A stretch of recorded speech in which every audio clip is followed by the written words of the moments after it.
So yan guys, we've decided na okay na. So yun yung nabili natin. So meron pa dito mga tatakpan yan. Decided na. Okay na? Okay.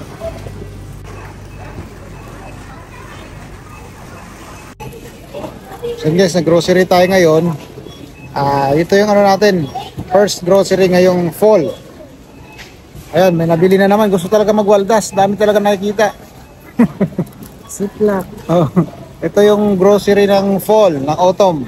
So, kung magkano lahat yan, papakita natin sa inyo kung magkano ba yung expenses namin for the one week. 1 week, 2 weeks pala. Isang quincenas. Ito yung mabibili natin.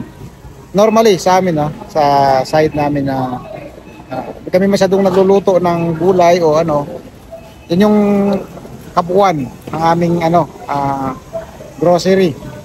So, kung magkano dito to sa may Canadian Superstore, papakita natin sa inyo mamaya pagbayaran na.